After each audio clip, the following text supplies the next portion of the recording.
Porción de la palabra, muy interesante, la carta de Pablo a los romanos, se la considera la carta más profunda de todas las que Pablo escribió. La carta a los romanos es una carta muy profunda, aunque pone carta del apóstol Pablo a los romanos, realmente los destinatarios eran judíos. Judíos que muchos de ellos, según los comentarios, se habían convertido en Jerusalén en aquel famoso día, cuando dice la Biblia que en el día de Pentecostés, en la fiesta de Shavuot, cayó el Espíritu Santo sobre un grupo de 120 personas aproximadamente que estaban en una casa orando desde hacía 10 días, en cumplimiento a una orden que habían recibido del Señor de que no se movieran de Jerusalén hasta que recibieran la promesa del Padre. Yo estoy seguro, estoy convencido de que los que se quedaron allí esperando no tenían ni la más remota idea cómo podrían saber si ya habían recibido la promesa del Padre o no. La llenura del Espíritu, pueden ponerle todos los adjetivos que quieran. ¿Cómo podían saber ellos si ya en esos 10 días o en la próxima semana ya habían ellos recibido, ya habían ellos tenido esa experiencia? Porque era la primera vez en la vida que un grupo de personas iban a hablar en otras lenguas. Hechos capítulo 2 dice que cuando llegó el día de Pentecostés estaban todos unánimes juntos y de repente vino del cielo un estruendo como de un viento recio, el cual soplaba y llenó toda la casa, y dice que se aparecieron lenguas repartidas como de fuego, que metiéndose, asentándose en cada uno de ellos, pues comenzaron a hablar en otras lenguas. Y allí podemos contar muchísimas nacionalidades de muchísimas naciones que habían venido para celebrar la fiesta de Pentecostés. Y cuando la gente que está en Jerusalén oye aquel ruido, aquel viento recio, aquel alboroto, dice que comenzaron a decir unos a otros: oye, estos son galileos. Pero sin embargo nosotros les oímos hablar en los idiomas en los cuales hemos nacido, en Arabia, en Creta, en Roma y en otros países, y les oímos hablar las maravillas de Dios, y ellos nunca han estado en esos países, ni nunca han aprendido esos idiomas. ¿No estarán borrachos?, decían algunos. Bueno, que yo sepa, una persona por emborracharse no aprende a hablar un idioma. Si así fuera, perdonen la expresión, yo me emborracharía todos los días, porque a mí me encantaría hablar 40 o 50 idiomas, y si me dicen, mira, con una borrachera tú hablas inglés perfectamente, pues quién sabe, ¿no? Entonces Pedro, cuando oyó aquel comentario, dijo: no, pare, no se confunda. Primeramente, parece ser que a la hora a la que fueron llenos del Espíritu Santo, en aquella época, hoy en día ha cambiado las cosas, no se emborrachaba nadie.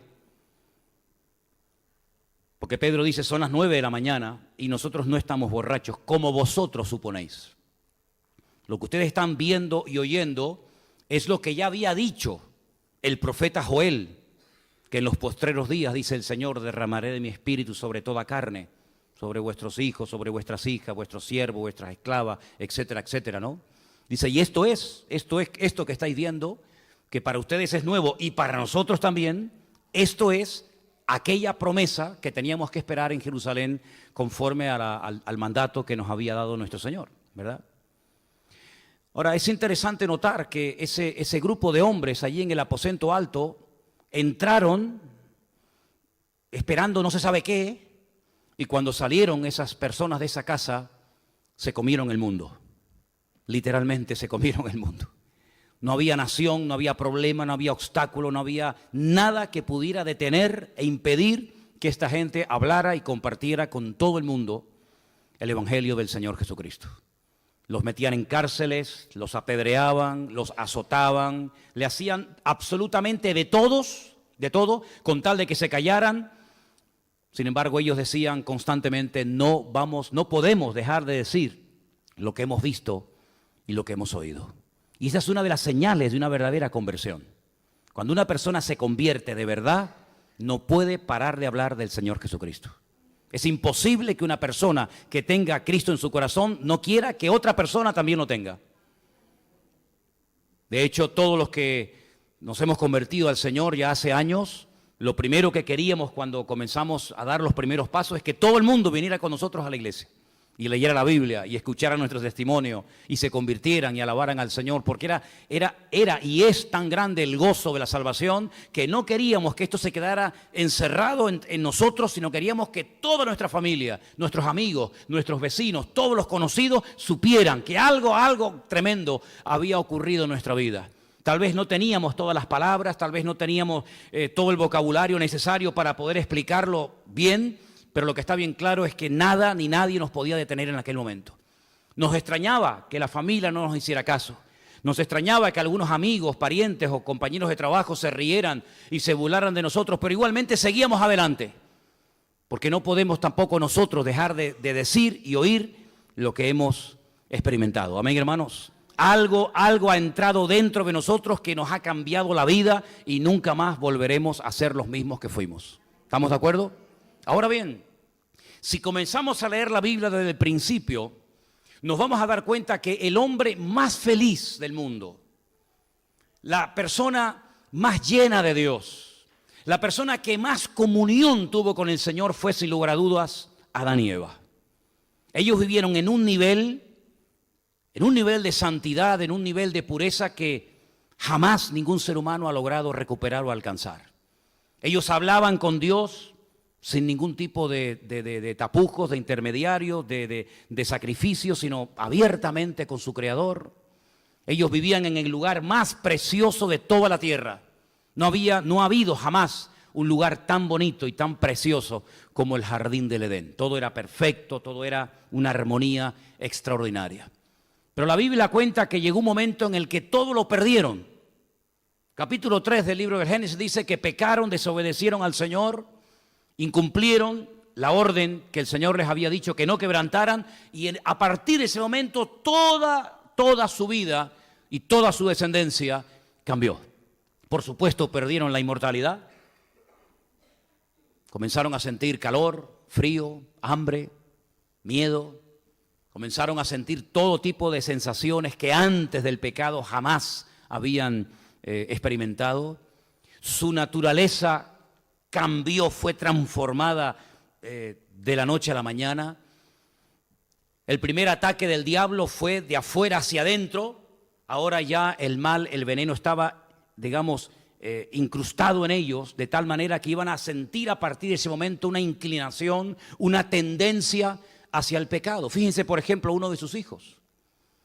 Uno de sus hijos engañó a su hermano diciéndole que fueran al campo a dar un paseo, y en un momento tal vez de despiste o que le dio la espalda, o no sabemos exactamente todos los detalles, dice que se levantó contra él y lo mató. ¿Quién le enseñó a matar? ¿Quién le enseñó que con un golpe en la cabeza donde se lo diera podía quitarle la vida a su hermano? Ya el pecado, ya esa naturaleza transformada estaba dentro de ellos, ese virus mortal estaba dentro de sus corazones. Y ya vemos cómo la gente se asesinaba, cómo la gente se odiaba. Si seguimos leyendo el libro del Génesis, vemos que hay momentos en el que Dios dice que mira hacia la tierra y dice que todo pensamiento y toda intención e inclinación del corazón de los hombres era continuamente el mal, el mal.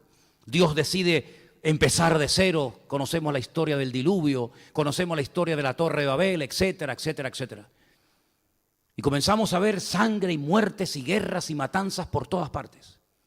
Y todo eso fue porque lo que se perdió en el Edén fue muy grande, fue muy doloroso, porque nada podría hacer el hombre para volver a recuperar aquel nivel de santidad, de pureza, de comunión con Dios. Comenzaron a presentar una serie de sacrificios de animales inocentes que les preparaban psicológicamente para el futuro sacrificio del Mesías en la cruz. Pero la Biblia dice que la sangre de todos aquellos animales que se derramaron no servían realmente para nada, porque la sangre de los toros y de los machos cabríos, dice el libro de Hebreos, no puede perdonar los pecados del ser humano, solamente la sangre de Jesucristo. Pero era como algo transitorio, algo temporal, para que ellos recordaran que cada vez que pecaban se parecían a un animal salvaje, sin conciencia, sin inclinación a la bondad, sino todo lo contrario. y tenían que poner las manos sobre los animales que sacrificaban y casi digamos que traspasarle sus pecados, su maldad a ese pobre animal inocente, y ese animal era degollado, su sangre era derramada, se ponía sobre un altar, se quemaba, y eso era un ritual durante siglos y siglos, generación tras generación, pero realmente había un vacío, realmente había una desconexión del hombre con su Creador tremenda. Ahora, ese virus que Satanás logró inyectar en el corazón de la primera pareja, esa semilla que llamamos pecado, palabra que muchos no quieren escuchar hoy en día, tiene muchas formas de manifestarse. Por ejemplo, ustedes han leído esta tarde o han escuchado esta tarde parte de la lectura de Romanos capítulo 1, pero a partir del versículo 28, yo quiero que se fijen y cuenten la cantidad de manifestaciones de la carne que ahí se mencionan. Y dice que como ellos no aprobaron tener en cuenta a Dios, Dios los entregó a una mente reprobada para hacer cosas que no convienen.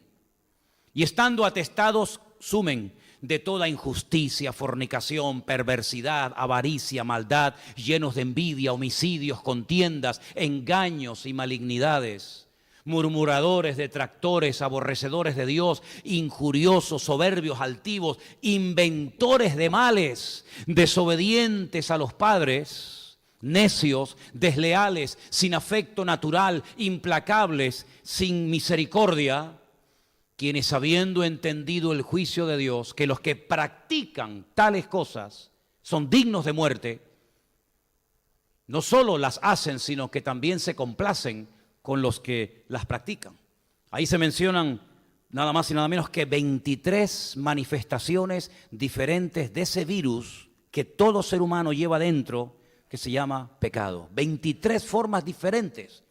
Cómo ese pecado se puede manifestar en cualquier momento en la vida de cualquier ser humano. Yo creo que ya estamos un poco ya cansados de ver cada día en televisión cómo se matan los padres, los hijos, las mujeres, ¿verdad? Y cuando le preguntan, no, pero si era un buen hombre, era una persona educada, conocíamos a su familia, vivió con nosotros toda la vida en nuestro pueblo, no entendemos qué le pudo pasar a esta persona. Y es que es algo como que está dormido, pero que hay un momento que cuando se dan las condiciones para que se manifieste ese veneno, se puede manifestar de formas que nos quedamos todos con la boca abierta. Y uno dice, ¿cómo es posible que un hombre con 70 y pico, con 80 años, a estas alturas de la vida, cuando tenía ya que vivir tranquilo y en paz, se levante contra su mujer y la mate, o viceversa, contra los hijos? Y es que ese virus que llevamos dentro, amigo, se puede manifestar en cualquier momento de formas horrendas y de formas realmente crueles.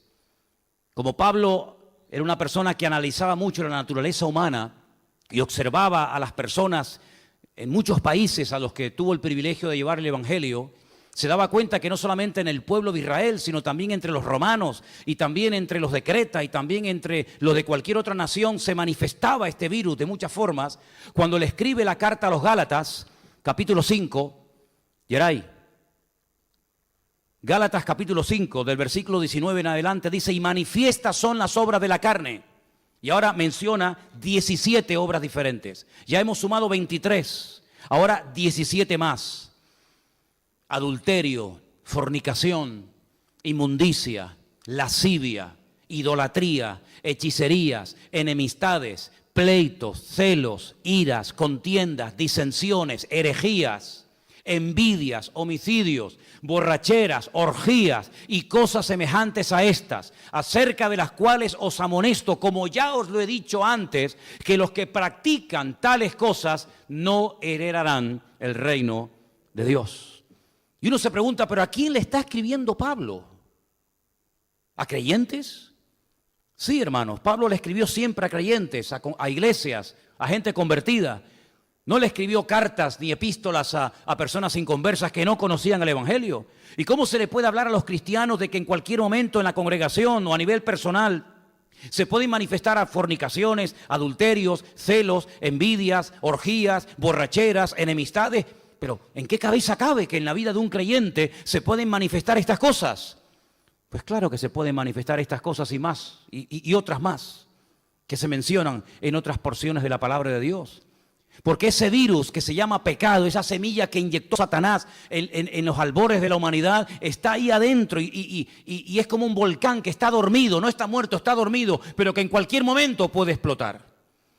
La pregunta es si nosotros queremos tomarnos en serio nuestra comunión y nuestra relación con el Señor. ¿Cómo podemos superar, cómo podemos vencer, cómo podemos derrotar estas obras, estas manifestaciones de la carne en nuestras vidas? Porque en cualquier momento tú y yo podemos perder los estribos. En cualquier momento se nos puede ir la cabeza. En cualquier momento podemos caer en estos o en cualquier otro pecado. Entonces, ¿qué garantía, qué antídoto espiritualmente hablando podemos tener para atacar y para vencer y superar definitivamente este virus llamado pecado que llevamos todos dentro de nuestros corazones?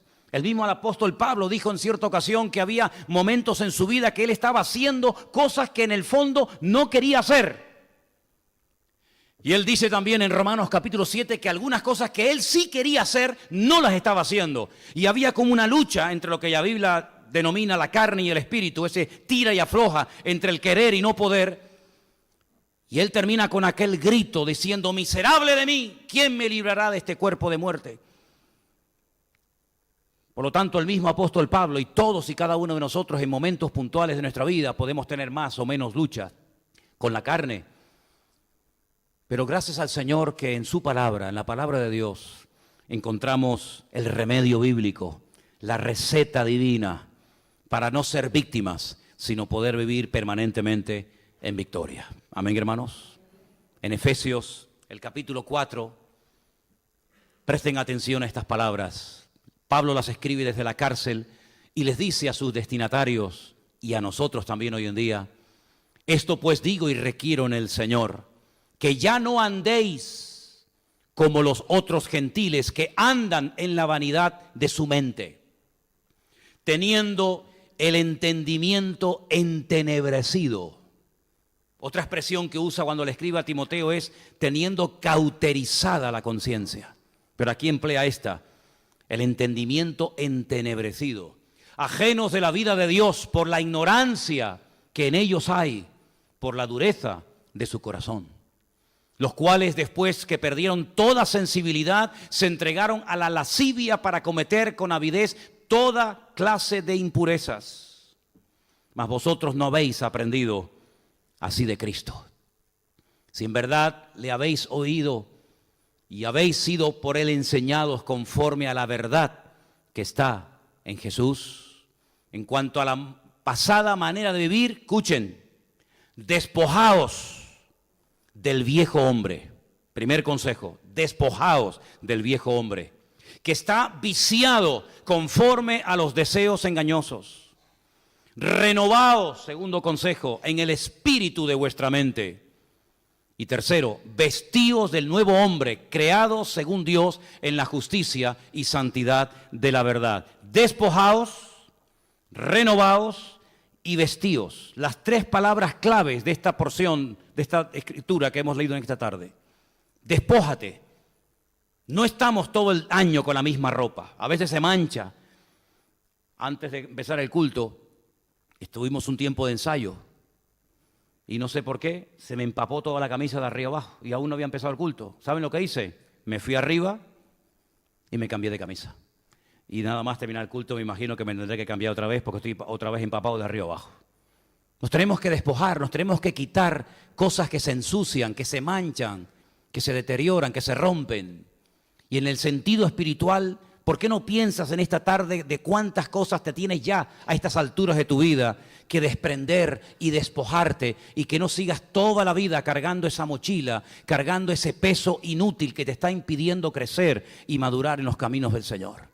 Despójate, quítate, despréndete de todo aquello que durante años te amargó tu existencia, que te robó el gozo, que te robó la paz, que te condicionó a la hora de hablar, a la hora de tomar decisiones, a la hora de comportarte. Despójate y olvídate ya de esos traumas, de esos complejos, de esas ataduras, de esos malos recuerdos, de esos abusos, etcétera, etcétera. Cada uno tiene su historia. Pero lo que nos dice la palabra del Señor a través de la pluma de Pablo es que tenemos que tomar la firme determinación, la decisión de decir: no quiero seguir más tiempo con esto. No quiero seguir cargando un peso que me impide correr la carrera que todos tenemos por delante. Y si somos honestos con nosotros mismos, todos al mirarnos, al probarnos, al examinarnos a nosotros mismos, tenemos que reconocer que a veces todavía quedan cosas en nuestra vida, a pesar de los años que llevamos en los caminos del Señor, que nos impiden crecer y nos impiden madurar. Y es tiempo, recién estamos comenzando un nuevo año, para tomar decisiones radicales y decir, basta, ya no voy a seguir con esta historia. Ya bastante he sufrido, ya bastante he llorado, ya bastante me ha amargado la existencia este problema o lo que sea, y lo quito de mi vida y nunca más vuelvo otra vez a ponerme esta prenda, este hábito, esta costumbre o esta tradición o lo que sea. Pero claro, cuando te despojas, la Biblia, el segundo consejo que nos da es que tenemos que renovarnos. Hermanos, los que trabajan en supermercados o los que trabajan en lugares donde la mercancía se caduca, de vez en cuando hay que renovar la mercancía. No se puede vender comida caducada, no se pueden poner productos en las estanterías de los supermercados que ya pasó el tiempo en el que tenían que consumirse. Y en el sentido espiritual hay cosas que en nuestra vida ya tienen que renovarse. No podemos estar siempre en un estancamiento, en una monotonía, en una especie de religiosidad. Hacemos las cosas, pues bueno, porque ya las he hecho tantas veces, sino renuévate en tu vida de oración, renuévate en tu vida de comunión con el Señor, renuévate en tu relación con los hermanos, renuévate en el área en el cual sirves al Señor. No te quedes estancado, no te conformes, no te apoltrones, diga, bueno, yo ya me quedo aquí, no, sino vamos a seguir adelante, vamos a seguir adelante. Me llama mucho la atención cuando Pablo está en Roma, sabiendo que de un momento a otro lo van a condenar, lo van a matar, y él le escribe una carta a Timoteo y le dice, mira, tráeme ese abrigo, tráeme ese capote, que aquí hace mucho frío, pero dice, tráeme también los libros, los pergaminos que dejé en la casa de fulanito de tal, porque Pablo quería seguir leyendo y renovándose en cuanto a su relación y en cuanto a su comunión con el Señor hasta el último momento de su vida. Y es muy importante que queramos ser renovados espiritualmente, mentalmente. Dice que para poder comprobar la voluntad de Dios, fíjate qué dato tan interesante, para poder saber cuál es la voluntad de Dios para mi vida. Ya hemos dicho muchas veces que hay una voluntad general, que cuando la leemos es para todos, ¿verdad? Pero luego hay detalles, luego hay una voluntad, un propósito, un diseño individual para cada uno de nosotros.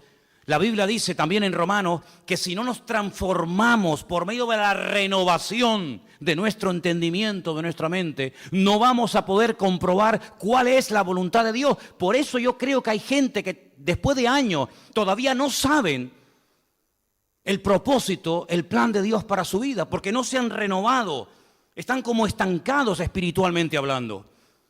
Pero cuando una persona se renueva en el Señor, con su palabra, con lectura, con consejos, etcétera, etcétera, puede llegar a interpretar y a discernir cuál es la voluntad de Dios para su familia, cuál es la voluntad de Dios para su vida personal. Y por eso no solamente tenemos que despojarnos y desprendernos de aquellas cosas que no están bien y que ya no van con nuestro estilo nuevo de vida, sino también renovarnos mentalmente, sobre todo, nuestra sala de máquinas, que nuestros pensamientos no nos jueguen malas pasadas, sino que podamos llegar a pensar como Cristo pensaba, pensamientos puros, pensamientos sanos, de tal manera que, como dice la Biblia, en esto pensad. La Biblia nos dice en lo que hay que pensar y en lo que no hay que pensar. Y dice todo lo justo, todo lo verdadero, todo lo que tiene buen nombre, todo lo que es honesto. Es decir, en esas cosas denle lugar a la mente, pero en otras cosas olvídense. Y finalmente dice, vestíos. Y más adelante en la misma carta a los Efesios dice, pues de toda la armadura de Dios. Y él hace una especie de metáfora, ¿no? Entre la armadura, la forma como se vestía en aquellos tiempos, hace 2000 años, un soldado romano, a cómo se tiene que vestir un cristiano espiritualmente hablando. Y él habla del yelmo, de la salvación, él habla de la coraza que guarda el corazón. Dice la Biblia, sobre toda cosa guardada, guarda tu corazón porque de él fluye la vida. Y él va describiendo las distintas partes de la armadura del soldado romano, para que sepamos cómo tenemos que vestirnos, no como la sociedad nos dice, con ese monopensamiento, ¿verdad? Sino que tengamos criterio propio y nuestro criterio no lo forma No lo forma la sociedad. Nuestros pensamientos, nuestro modelo, nuestro estilo de vida, nuestras familias, nuestra vida particular, no la tiene por qué escribir, dictar y diseñar un inconverso, sino que en la palabra de Dios tenemos las pautas, las directrices para poder vivir vidas cristianas victoriosas y bendecidas y prósperas en el Señor. Pero tenemos que hacer caso a lo que dice la Biblia, despojarnos, renovarnos y vestirnos. Ahora, ustedes saben que la Biblia se escribió fundamentalmente en dos idiomas que hasta el día de hoy se hablan. Tenemos el Antiguo Testamento, lo que llamamos el Antiguo Testamento fundamentalmente en la lengua hebrea, aunque hay algunas partes en arameo. Y en el Nuevo Testamento se escribió prácticamente todo en griego. Y en esta porción que hemos leído esta tarde, Pablo emplea algunas palabras muy interesantes. La palabra porosis, de la cual viene osteoporosis, son esas calcificaciones que se forman en las articulaciones que al final terminan paralizando la articulación de la gente. Pablo emplea esta palabra haciendo referencia, es una palabra muy profunda, y Pablo la emplea para decir que la sociedad en la cual él vivía observaba que el estilo de vida de la gente era que ya habían perdido la sensibilidad. Estaban tan cauterizados espiritualmente hablando que no sentían conciencia de que estaban haciendo las cosas mal. Y yo cuando leía esto, cuando preparaba este mensaje para compartir con ustedes hoy, yo me preguntaba, decía, pero parece que Pablo escribió esta carta ayer por la noche. Porque hoy en día la mayoría de la gente es que ni sienten ni padecen. Yo me acuerdo la primera vez que yo fumé. Yo no fui un gran fumador, gracias a Dios. Pero la primera vez que en el colegio alguien llevó un paquete de cigarrillos, nos fuimos a esconder a un sitio que no nos viera nadie. Y teníamos un miedo. Yo tenía pánico que yo veía a mi padre por todos lados. Y yo tenía pánico de que mi padre me viera y nos escondíamos. Sin embargo, la otra palabra, no sé si se pronuncia así o no, porque yo de griego sé poco, aselgeia, habla acerca de que había personas en la época de Pablo, en la sociedad de aquel tiempo, que habían perdido la vergüenza. Ya no se ocultaban. Les daba igual lo que la gente dijera, si se ofendían o no se ofendían. Parece que Pablo escribió esta carta, ya digo, la semana pasada, porque vemos hoy en día que la gente ya ni se oculta de su pecado, sino que además presumen del pecado que están cometiendo. Y ya lo hablan abiertamente delante de sus amigos. Hace unos meses, paseando a mi perro, un señor de por aquí, de por la zona, me dijo que él a cualquier mujer que se le presente, lo primero que le pregunta es si se quiere acostar con él. Así me lo dijo, así de crudo. Yo, dice, por si acaso, siempre le pregunto, ¿tú te quieres acostar conmigo? Si me dice no, dice, bueno, ya no, ya lo tenía. Pero si me dice sí, un tipo casado, con hijos, y yo digo, pero no es que a mí me vaya a escandalizar, porque con la edad que tengo, difícilmente me voy a escandalizar a estas alturas de algo, pero yo digo, pero ¿a qué punto hemos llegado? En el que ya presumo de lo que hago, no me da ningún tipo de pudor, ningún tipo de vergüenza. Ni se te ocurra llamar la atención o decir cualquier comentario en contra de la norma establecida, porque automáticamente van a por ti, ¿verdad? Y la tercera palabra, esa palabra tan rara, pronúnciela ustedes si quieren, significa en el griego ansia de poder, codicia arrogante.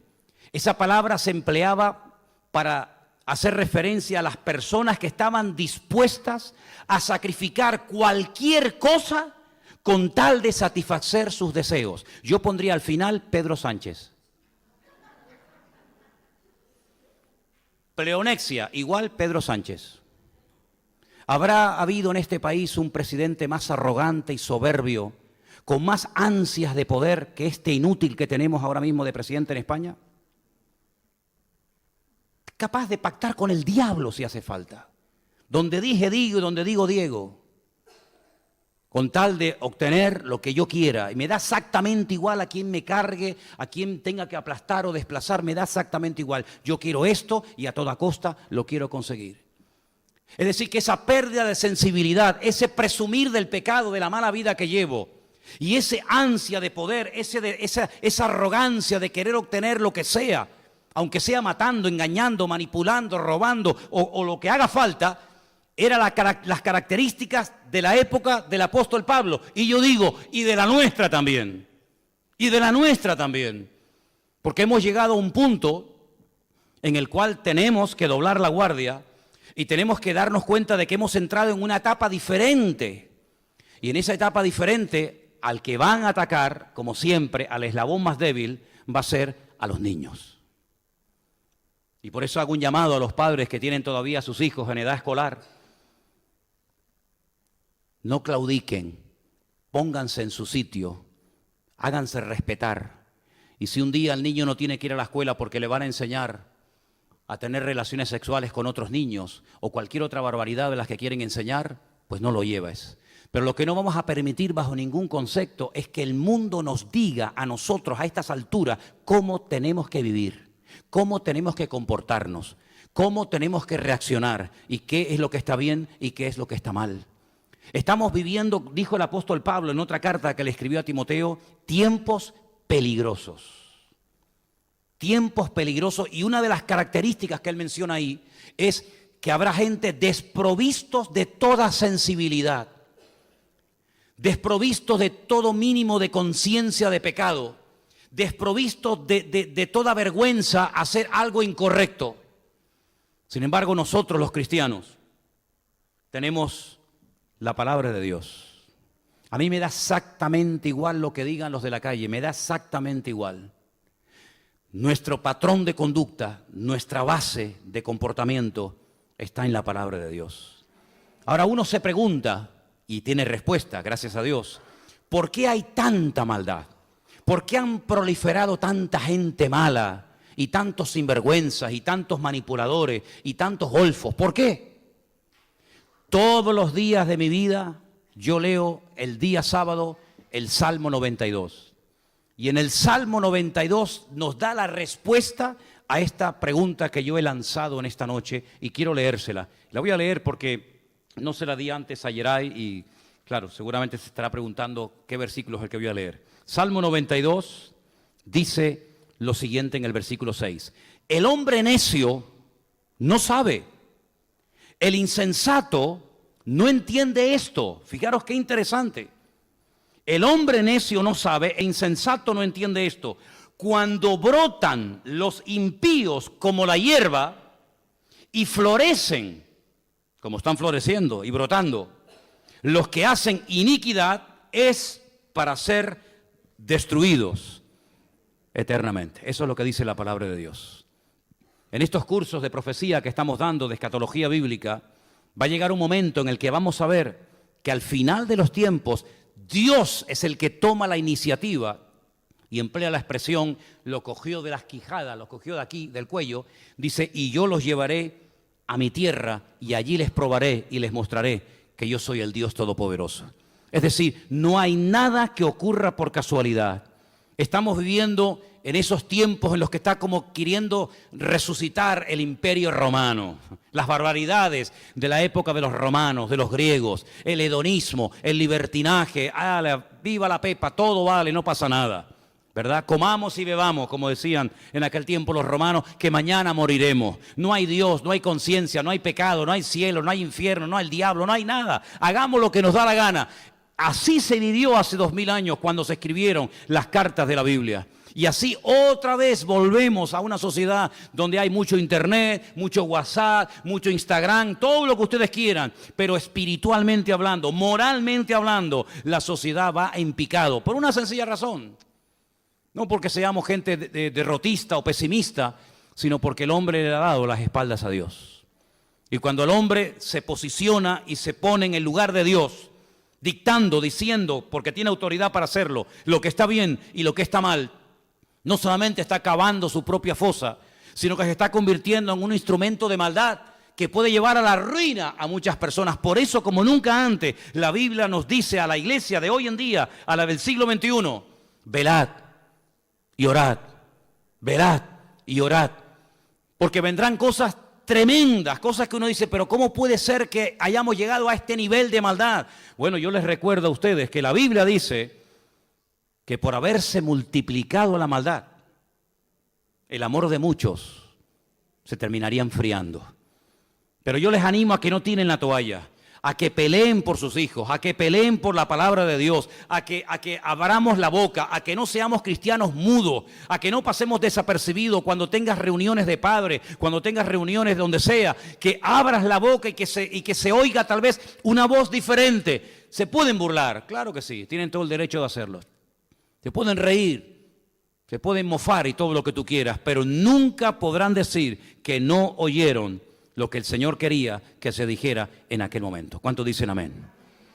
Primera de Reyes, capítulo 21, nos relata una historia muy interesante, y quiero terminar con esto en esta noche, de un rey, de un gobernante, que se encaprichó con algo que no le correspondía, con algo que no era de él, pero se empeñó a toda costa en conseguirlo. Y quiero que presten atención a la historia del rey Acab y la viña de Nabot. La tenemos ahí, vamos a leerla. Dice: pasadas estas cosas, aconteció que Nabot de Jezreel tenía una viña junto al palacio del rey de Samaria. Acab era el rey, habló a Nabot diciéndole: dame tu viña para un huerto de legumbres,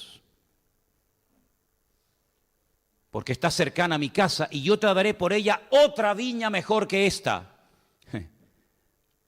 O si mejor te pareciere, te pagaré su valor en dinero. Si el mundo te dice: tú renuncia a lo tuyo, que yo te daré siempre algo mejor que lo que tú vas a entregarme a mí. Siempre es igual. Es increíble. Cuando volvían de la derrota de los reyes de Sodoma y Gomorra, ¿se acuerdan? Con Abraham, le dije: tú quédate con las ovejas, quédate con el ganado, quédate con los animales, pero dame a mí las almas. Dame las almas, tú quédate con las cosas. Y el mundo te va a dar cosas para entretenerte, como si fueran juguetes, a cambio de... El rey Acab le dice: yo quiero tu viña porque quiero cambiar lo que se siembra en tu viña y quiero plantar legumbres. Y no te preocupes, porque yo te voy a dar algo mejor. Caramba, pues si es algo mejor, ¿por qué me lo vas a dar a mí? Es como el que se pone en la esquina y te dice: 50 millones para esta noche. Y el tío sigue insistiendo: 50 millones para esta noche. Y una vez le dije a uno: ¿usted cree, caballero, que si usted tuviera en su mano 50 millones, me los va a dar a mí? Es como esos que se dedican, todas las semanas recibo cantidad de correos de gente que me dice: tengo una gran fortuna y la quiero invertir en su iglesia. ¿No han recibido nunca correos de este tipo? Pero me tienen que ingresar $300 en tal cuenta para yo después ingresarle 250 millones de dólares. Y yo a todos les contesto y le pongo ja, ja, ja, ja, ja, ja, punto suspensivo. Anda, vete a la playa. Este es igual, un caprichoso, una persona con una ansia de poder, dispuesto a hacer lo que haga falta con tal de tener el capricho. Y entonces Nabot le dijo al rey: guárdeme Dios de que yo te dé a ti la herencia, la heredad de mis padres. Vino Acab a su casa triste y enojado. Oh, el rey triste y enojado es como el niño que le dice no, por la palabra de Nabot de Jezreel, que le había respondido diciendo: no te daré la heredad de mis padres. Y se acostó en su cama y volvió su rostro y no comió. Oh, qué ofendido. Hazme el favor. Vino a él su mujer. Hasta repelús me da mencionar ese nombre. Jezabel. Y le dijo: ¿por qué está tan decaído tu espíritu y no comes? Cariñito, mi amorcito lindo, ¿qué te pasa?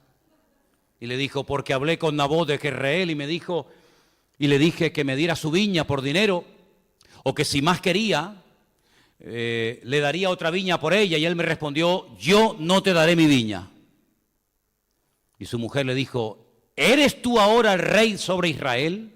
Levántate y come y alégrate, yo te daré la viña de Nabot de Jezreel. Es decir, tú déjamela a mí, que por las buenas o por las malas, tú vas a tener la viña que este hombre no te quiere dar. Menudo bicho de mujer. Entonces ella le escribió cartas en nombre de Acab. Miren la estrategia de esta persona. Escribió cartas en nombre de Acab, las selló con su anillo, las envió a los ancianos y a los principales que moraban en la ciudad de Nabot, y las cartas que escribió decían así. Entonces se pone interesante la historia, ¿eh? Proclamad ayuno. Oh, qué espiritual. Poned a Nabot delante del pueblo y poned a 2 hombres perversos delante de él que atestiguen contra él y digan: tú has blasfemado contra Dios y el rey. Y entonces sacadlo y apedreadlo para que muera. ¿Qué te parece? Por eso no se te ocurra nunca ponerle una hija a Jezabel. Ni se te ocurra. Los de la ciudad, los ancianos y los principales que moraban en la ciudad, fíjate, todo el mundo, bailando al son de esta mujer. Los ancianos, los principales, toda la ciudad hicieron como Jezabel les mandó, conforme a lo escrito en las cartas que ella les había enviado. Promulgaron ayuno, no sé para qué, y pusieron a Nabot delante del pueblo, pobre hombre. Vinieron entonces 2 hombres perversos, se sentaron delante de él, y aquellos hombres perversos atestiguaron contra Nabot delante del pueblo, diciendo: Nabot ha blasfemado a Dios y al rey, y lo llevaron fuera de la ciudad y lo apedrearon y murió. Una injusticia, un abuso de poder terrible, terrible. Después enviaron a decir a Jezabel: Nabot ha sido apedreado y muerto. Ya está, ya está solucionado el problema. Cuando Jezabel oyó que Nabot había sido apedreado y muerto, le dijo a Acab, a su marido: levántate y toma la viña de Nabot de Jezreel, que no te la quiso dar por dinero, porque Nabot no vive, sino que ha muerto. Y oyendo Acab que Nabot era muerto, se levantó para descender a la viña de Nabot de Jezreel para tomar posesión de ella. No me digan a mí que no es una historia de una injusticia tremenda. Un pobre hombre que tiene una pequeña viña, un pequeño terreno al lado del palacio del rey Acab, que no se la quiere vender, y este empeñado que sí, que me la tienes que dar, va y lo matan. Un simulacro de juicio, testigos amañados, todo falso, todo comprado. Terrible. La justicia, la injusticia tan grande que se hizo. ¿Por qué? Porque era la reina del país, era el rey de Israel, y haciendo un mal uso de su autoridad, llevaron a un hombre inocente a la muerte. Entonces vino la palabra de Dios a Elías Tisbita y le dijo: levántate, desciende a encontrarte con Acab, el rey de Israel, que está en Samaria. He aquí que él está en la viña de Nabot, a la cual ha descendido para tomar posesión de ella. Hablarás diciendo: así ha dicho el Señor, ¿no mataste y también has despojado? Y volverás a hablarle diciendo: así ha dicho el Señor, en el mismo lugar donde lamieron los perros la sangre de Nabot, los perros lamerán también tu sangre, tu misma sangre. Y Acab le dijo a Elías: ¿me has hallado, enemigo mío? Y él respondió: te he encontrado porque te has vendido a hacer lo malo delante de Dios. He aquí yo traigo mal sobre ti, barreré tu posteridad, destruiré hasta el último varón de la casa de Acab, tanto el siervo como el libre en Israel. Y pondré tu casa como la casa de Jeroboam, hijo de Nabat, y como la casa de Baasa, hijo de Ahías, por la rebelión con la que provocaste a ira y con que has hecho pecar a Israel. Terrible, de verdad. De Jezabel también ha hablado el Señor, diciendo: los perros comerán a Jezabel en el muro de Jezreel. Acá, el que de acá fuere muerto en la ciudad, los perros lo comerán, y el que fuere muerto en el campo, lo comerán las aves del cielo. Hasta aquí vamos a leer. Hermanos, la vida muchas veces no sale como uno tenía previsto. Este hombre era un hombre bueno, un hombre justo, un hombre que bajo ningún concepto quería darle al rey lo que no podía darle, además, porque la heredad que uno recibía no se podía negociar con ella. Sin embargo, el rey se empeñó en este ansia de poder, en este deseo incontrolable de querer poseer lo ajeno a toda costa.